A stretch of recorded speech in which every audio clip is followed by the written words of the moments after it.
ধরা যাক আমি আইএলটিএস রেজিস্ট্রেশন করেছি। এখন আমি পরীক্ষাটা পোস্টপোন করতে চাচ্ছি, অর্থাৎ স্থগিত করতে চাচ্ছি, অথবা আমি সিদ্ধান্ত নিয়েছি যে আমি পরীক্ষাটা দিব না, আমি আমার রেজিস্ট্রেশনটা ক্যান্সেল করতে চাচ্ছি। এটা কি করা সম্ভব? আপনার টেস্ট শিডিউল দেওয়া হচ্ছে দুপুর ১টায়। সামহাউ আপনি ১টার মধ্যে পৌঁছাতে পারলেন না। তখন কি হবে? তাহলে সেক্ষেত্রে চার্জ হিসেবে তারা ৳৫,০০০ পর্যন্ত কেটে রাখবে। রেখে বাকি টাকাটা আপনাকে রিফান্ড করে দিবে। দেখা গেল যে পরীক্ষার ১ দিন বা ২ দিন আগে আপনি জরুরি কোনো কাজে পরীক্ষাটা দিতে পারছেন না, বা আপনার কোনো রিলেটিভ মারা গেছে, বা আপনি সিরিয়াস অসুস্থ হয়ে গেছেন। এজন্য আপনি পরীক্ষায় অংশগ্রহণ করতে পারছেন না। এই মুহূর্তে আপনি কি করবেন? আইএলটিএস এর রেজিস্ট্রেশন আমি কিভাবে করব, বা আইএলটিএস এর রেজিস্ট্রেশন করতে আমার কি কি ডকুমেন্ট দরকার? আহ, আমি যখন আইএলটিএস এর রেজিস্ট্রেশন করেছি তখন আমার পাসপোর্টের মেয়াদ ছিল, কিন্তু যেদিন আমার পরীক্ষাটা হবে সেই দিন পর্যন্ত আমার পাসপোর্টের মেয়াদ নাই। সেক্ষেত্রে কি আমি ওই পাসপোর্টটা নিয়ে পরীক্ষা দিতে পারবো? তো যদি আপনারা রেজিস্ট্রেশনের সময় এই ভুলটা করে থাকেন, পাসপোর্ট নাম্বার অথবা এনআইডি কার্ড নাম্বারটা যদি আপনারা ভুল দিয়ে থাকেন, সেক্ষেত্রে এটা সমাধান কি? Hello everyone, welcome back with a new video. আজকের ভিডিওটা খুব বেশি ইন্টারেস্টিং হতে যাচ্ছে, কারণ আজকের ভিডিওতে আমি এমন কিছু প্রবলেম নিয়ে আলোচনা করব যে প্রবলেমগুলো আমরা মাঝে মাঝেই ফেস করে থাকি আইএলটিএস পরীক্ষা রিলেটেড। কিন্তু আমরা এই প্রবলেমগুলোর সলিউশন বা সমাধান সহজে খুঁজে পাই না। তো চলুন কথা না বাড়িয়ে ভিডিওটা শুরু করি। ধরা যাক আমি আইএলটিএস রেজিস্ট্রেশন করেছি। এখন আমি পরীক্ষাটা পোস্টপোন করতে চাচ্ছি, অর্থাৎ স্থগিত করতে চাচ্ছি, অথবা আমি সিদ্ধান্ত নিয়েছি যে আমি পরীক্ষাটা দিব না, আমি আমার রেজিস্ট্রেশনটা ক্যান্সেল করতে চাচ্ছি। এটা কি করা সম্ভব? এর উত্তর হচ্ছে হ্যাঁ, এটা করা সম্ভব। যদি আপনি আপনার পরীক্ষাটা পোস্টপোন করতে চান অথবা আপনার রেজিস্ট্রেশনটা ক্যান্সেল করতে চান, সেক্ষেত্রে আপনাকে অবশ্যই টেস্ট ডে এর ৫ সপ্তাহ আগে টেস্ট সেন্টারকে জানাতে হবে। আমি আবার রিপিট করছি, if you want to cancel or postpone the test, then you have to conduct to the test center and notify them at least before 5 weeks of the exam date.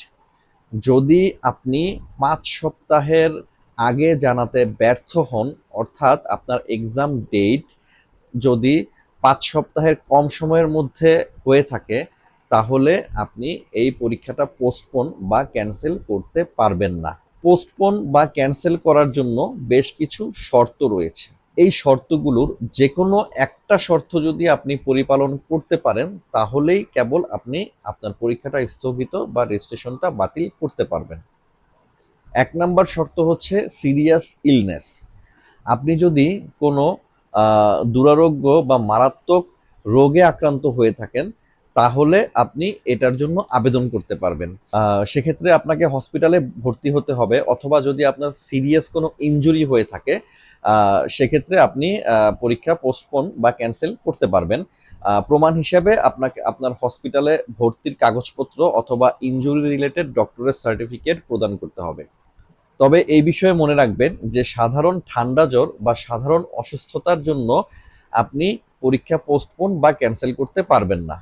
Condition number 2 হচ্ছে loss or বিরেভমেন্ট, অর্থাৎ আপনার নিকট আত্মীয় বা আপনার বাবা মা ভাই বোন যদি কেউ মারা যান, সেক্ষেত্রে আপনি টেস্ট সেন্টারকে নোটিফাই করে আপনার পরীক্ষাটা স্থগিত বা আপনার রেজিস্ট্রেশনটা ক্যান্সেল করতে পারবেন।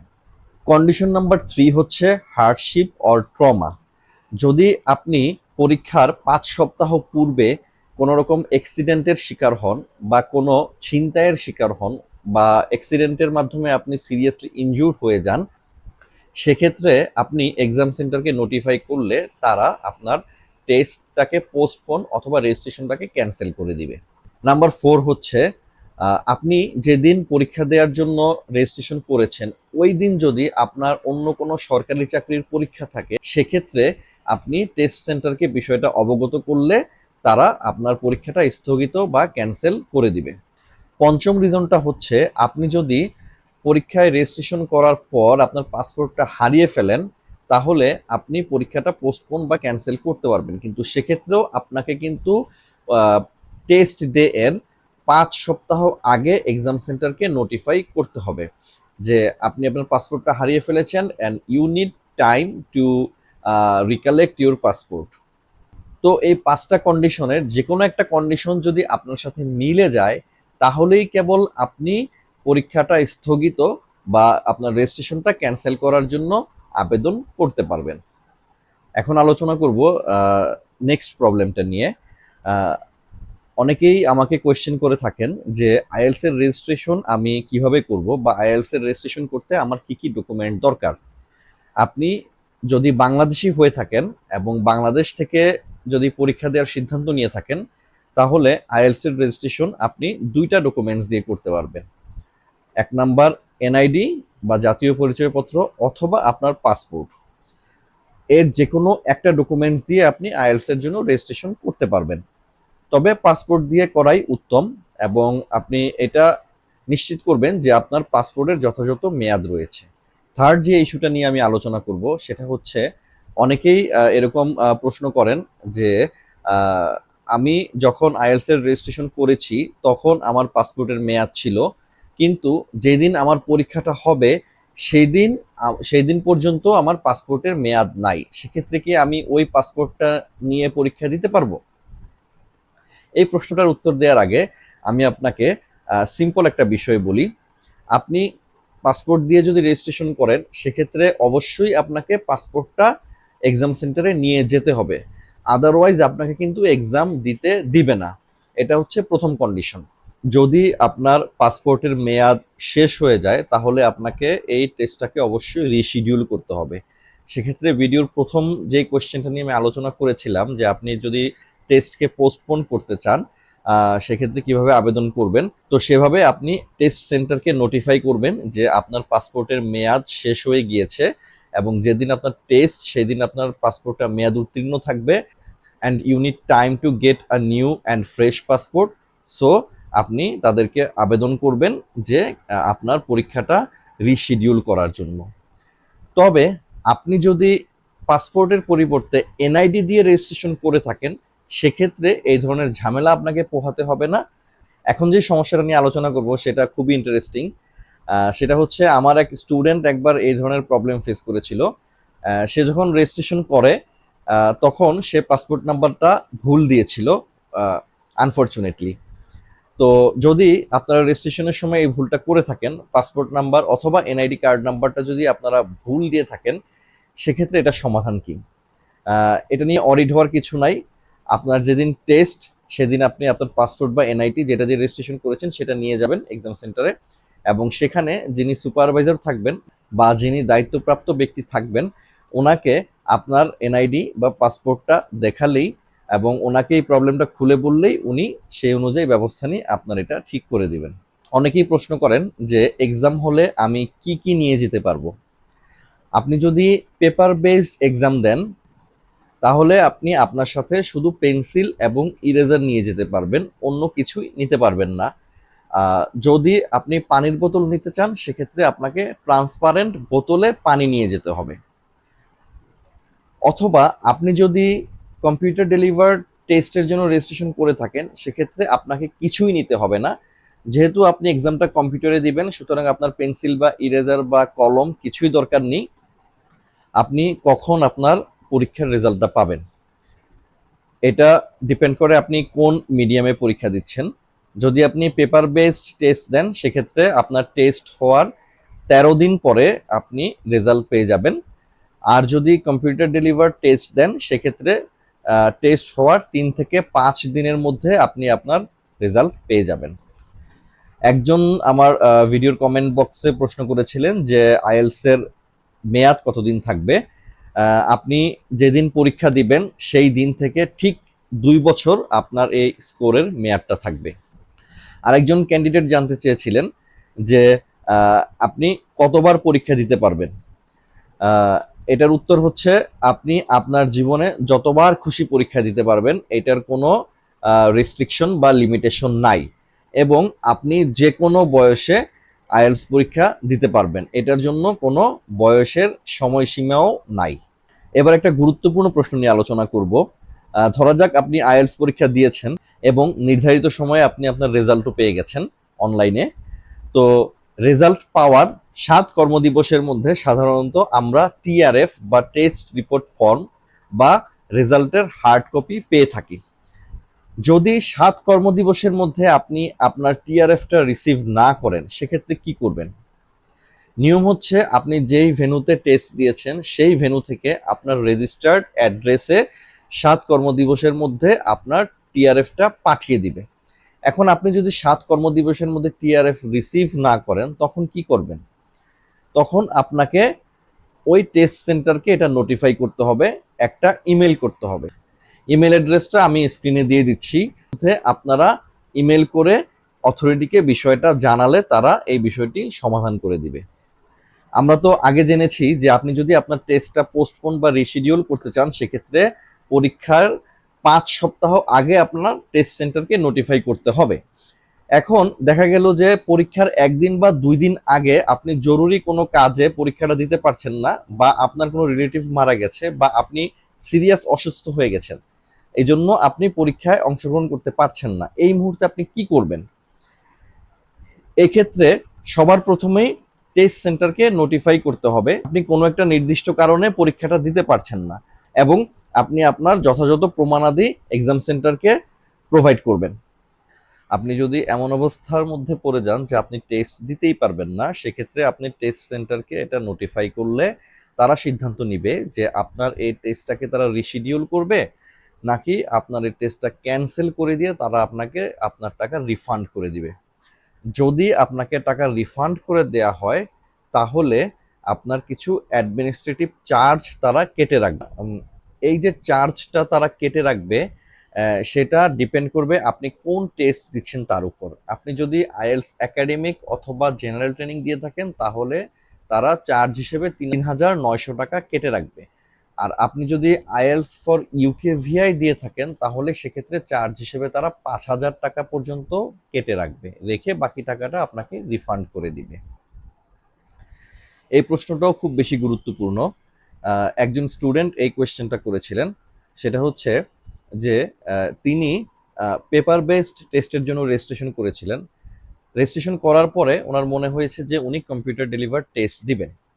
তো যেহেতু রেজিস্ট্রেশন করে ফেলেছেন এবং টাকাও পরিশোধ করে ফেলেছেন, এখন এই টেস্ট ফরম্যাটটা বা টেস্ট মডিউলটা চেঞ্জ করার সিস্টেম কি? এটার জন্য প্রপার একটা সিস্টেম আছে। সেক্ষেত্রে যে স্ক্রিনে দেখানো ইমেইলে আপনারা ইমেইল করবেন। সেই ইমেইলে আপনারা লিখবেন যে আপনারা পেপার বেসডের পরিবর্তে কম্পিউটার বেসড টেস্ট দিতে চাচ্ছেন, এবং আপনার যে টেস্ট ডেট, অর্থাৎ যে ডেটে আপনি টেস্টের জন্য রেজিস্ট্রেশন করেছেন সেই ডেট, আপনার পাসপোর্ট নাম্বার, আপনার ফোন নাম্বার, অথবা এনআইডি দিয়ে রেজিস্ট্রেশন করলে আপনার এনআইডি কার্ড নাম্বার, কোন শহরে বা কোন সিটিতে এবং কোন টেস্ট সেন্টারে আপনারা টেস্ট দিচ্ছেন, এই তথ্যগুলো উল্লেখ করে আপনারা একটা মেইল করবেন। সে মেইল করার পর অথরিটি আপনাদেরকে রিপ্লাই দিবে।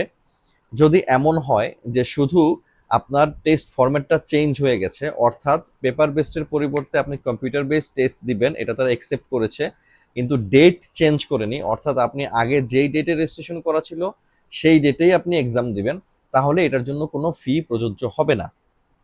আর যদি এমন হয় যে আপনার টেস্টের ফরম্যাট তো চেঞ্জ হয়েছে, সাথে আপনার এক্সাম ডেটটাও চেঞ্জ হয়ে গেছে, অর্থাৎ আপনি যেই ডেটে এক্সাম দেওয়ার জন্য প্ল্যান করেছিলেন সেই ডেট না হয়ে ডেটটা পেছানো হয়েছে বা আগানো হয়েছে, সেক্ষেত্রে আপনাকে চার্জ হিসেবে আরও এক্সট্রা 3,900 টাকা পে করতে হবে।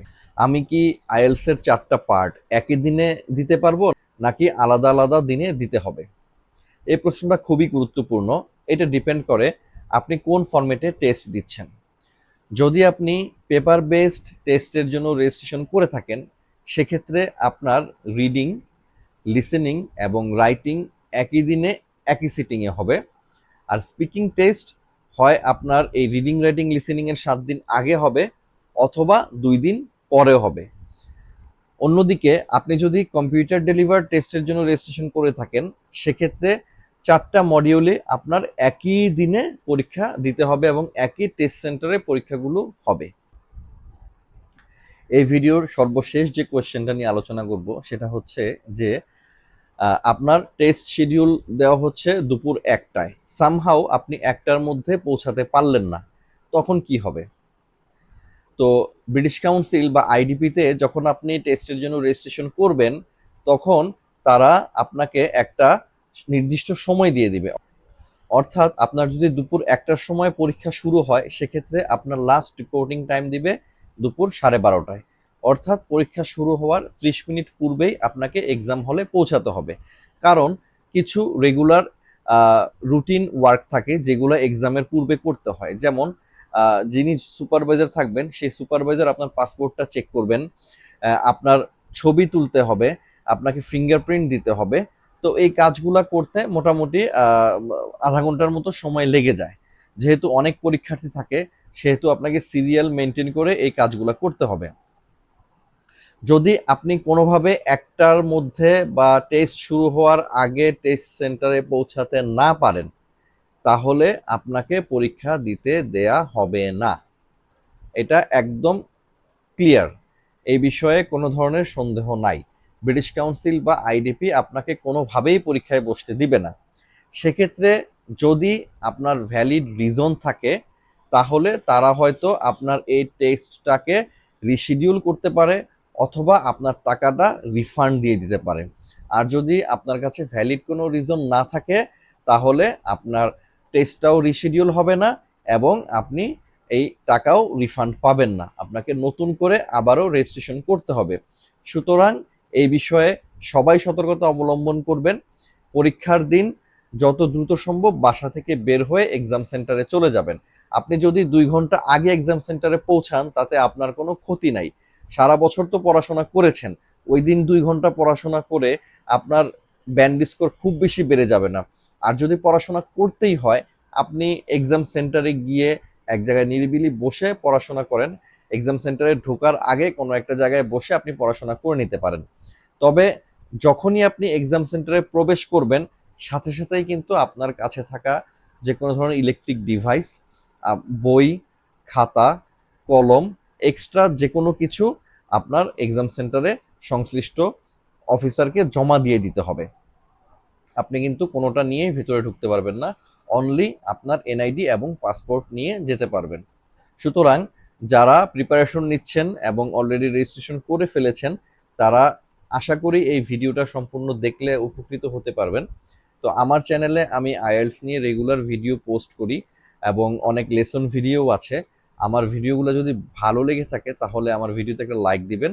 আর যদি প্রয়োজন মনে করেন, আমার চ্যানেলটাকে সাবস্ক্রাইব করে রাখবেন। তো দেখা হচ্ছে পরবর্তী ভিডিওতে। Till then, bye by.